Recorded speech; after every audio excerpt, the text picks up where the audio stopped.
Hi, Coffee with Mom. My name is Chandra Pinkston. I am a psychic medium, an intuitive coach, and a licensed massage therapist. And I'm here today to talk to you about the importance of cultivating a self care practice. Sounds juicy.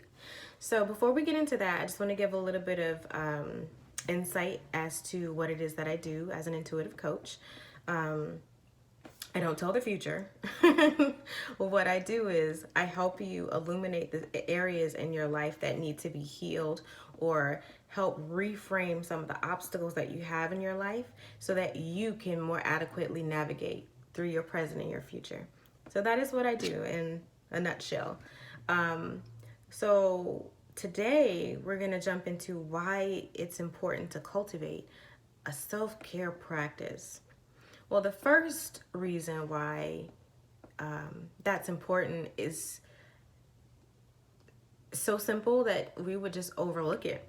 And the number one reason why we want to do that and tap into our personal power and learn how to harness that is so that you don't forget about you, right? So in our daily lives, we have tons of responsibilities. We have kids, we have spouses or significant others, or we have work, our businesses, family. We wear so many different hats that we can get caught up with the hats and forget the head, right? Your head is important. That houses everything, right? That runs the whole ship here. So when we get in a place where we forget who we are, everything else will start to shut down slowly but surely, because your energy can only run for so long operating from that space of not remembering who you are and where your power truly comes from, right? So remembering who you are, what exactly does that mean? That means remembering the woman that you are. That means honoring the things that you need, right?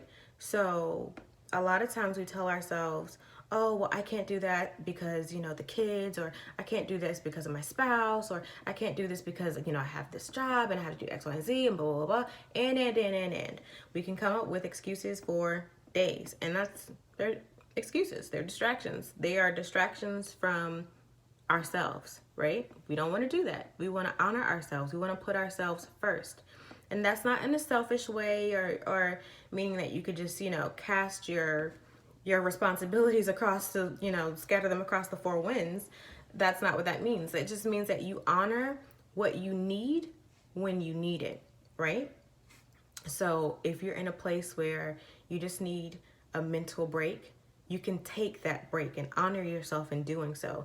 Even if it's just 3 deep breaths when kids are having meltdowns or something's just not turning out the way that it needs to and it's causing a little bit of static.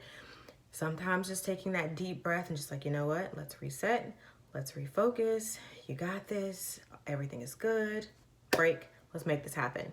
So when you honor what you need when you need it, right? That's key, when you need it.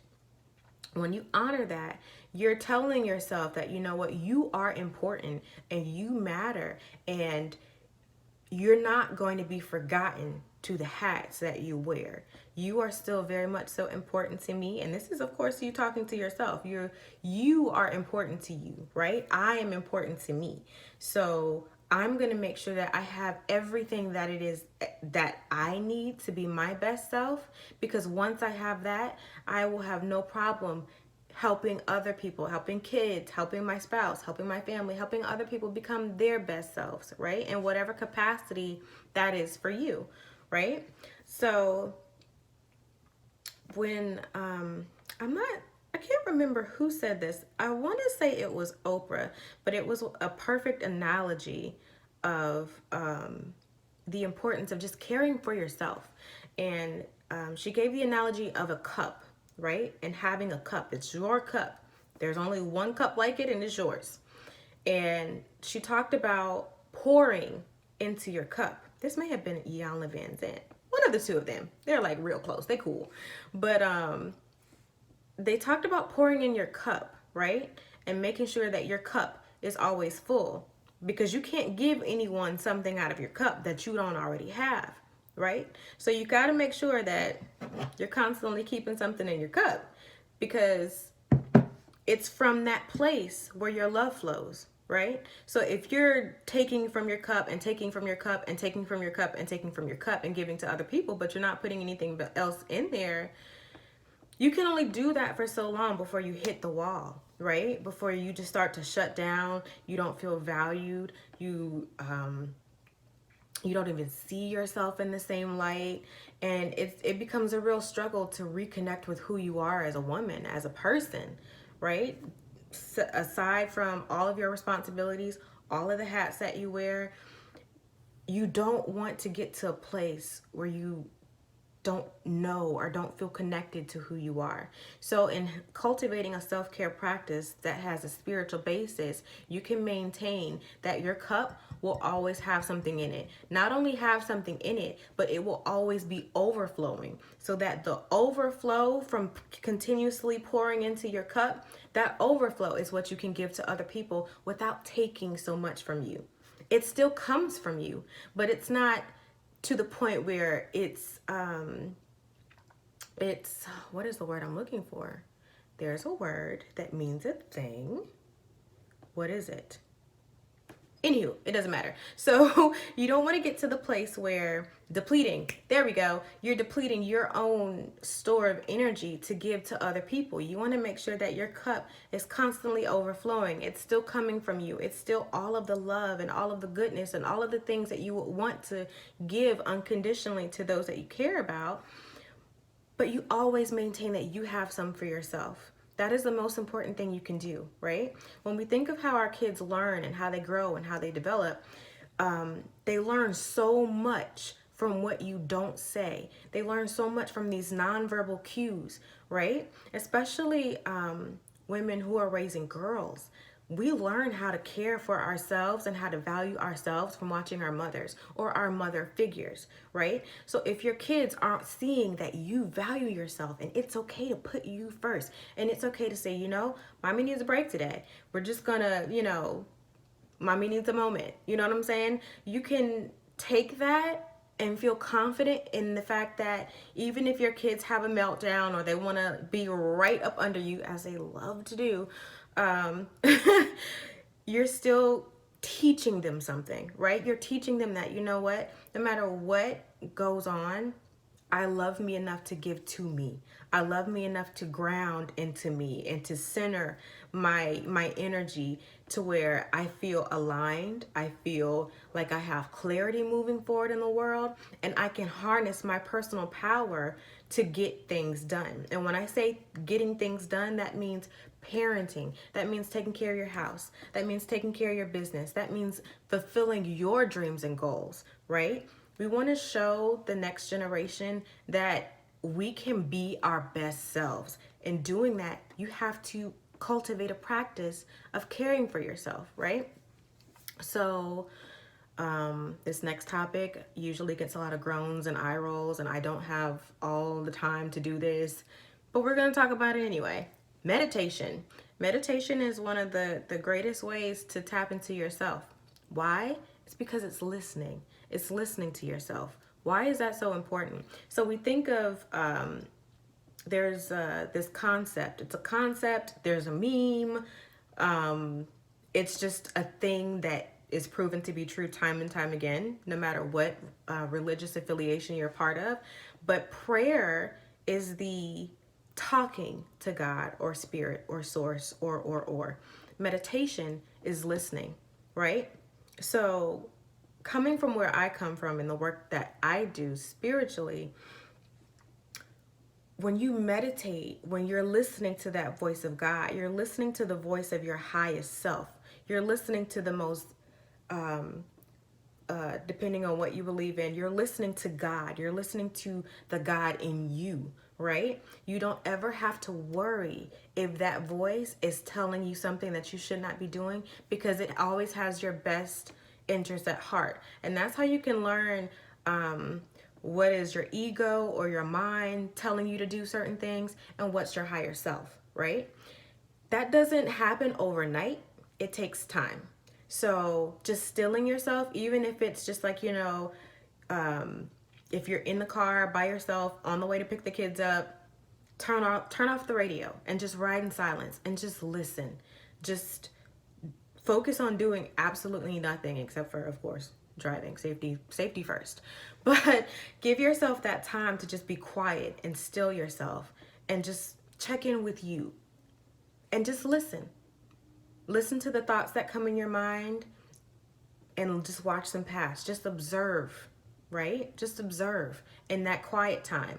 And you can find these little quiet times depending on your schedule, whether you're at home or you're working. You can find the time to just have a moment of stillness. So instead of watching your favorite show, decide to do something different and turn it off and just, enjoy that quiet time. Even if it's not technically quiet, everyone has that space in their head where they go and just like ignore everything else.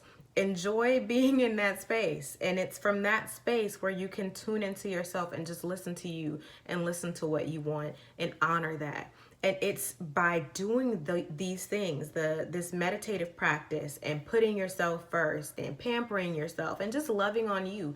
It's through the continual practice of doing these things that we tap into our personal power, so that your intuition, your higher self, when it comes to your parenting style, right? Because ultimately we all want to be just the best possible parents.